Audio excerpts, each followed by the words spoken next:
Hi, I'm Stephanie Kyle. I'm an architect and inclusive design consultant, and I specialise in neurodiversity and non-visible disabilities.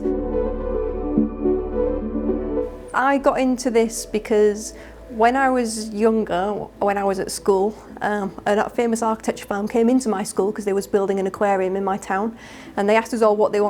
we wanted the building to look like and how we wanted it to be. And I remember being really angry when the building actually got built and it was nothing like what we imagined, and it was actually a really horrible environment for somebody like me. At the time I had a diagnosis of auditory processing disorder, which is like dyslexia for your ears, and it was a horrible space for me, and I thought, you know what, I could do a better job than this. It wasn't until I was 24 that I was actually diagnosed with autism, and that's kind of pushed me to do all of these other things, and I think it's why I'm so good at my job, because it's my special interest and my brain is very good at dealing with these sorts of things, and I use it to my advantage where I can. Neurodiversity is the entire population. There are 3 cognitive profiles. So there's neurotypical, there's neurodivergent, and then there's neurodegenerative. Everybody is either born neurotypical or born neurodivergent, and then over time, sometimes due to a brain disease like Alzheimer's, your brain can rewire itself, which would give you a neurodegenerative cognitive profile. The majority of the population is neurotypical, but there is still a significant proportion of the population who are neurodivergent, and the combination of all those 3 brain types in our society is what is neurodiversity. As designers, the part of the Equality Act and the protected characteristic that we consider the most in our designs happens to be disability and gender.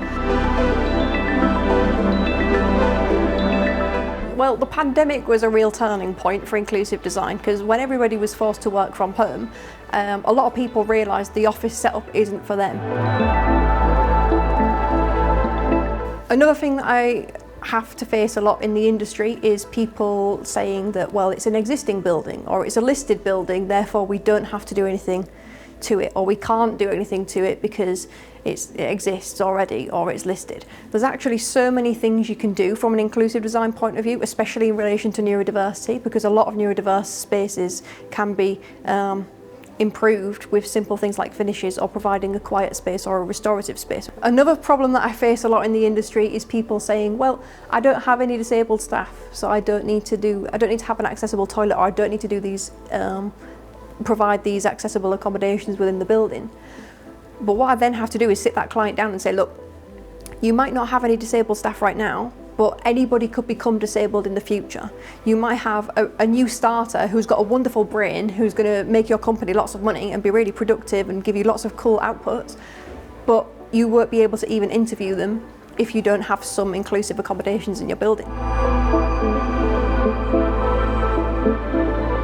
So I'm hoping that neurodiversity and inclusive design and things like that are not just a trend that's just popping up for a little bit, but I really do think that they're here to stay, and I think that more companies and employers and large people that are responsible for the commissioning of new buildings are really taking this into consideration, and I think that's a good thing.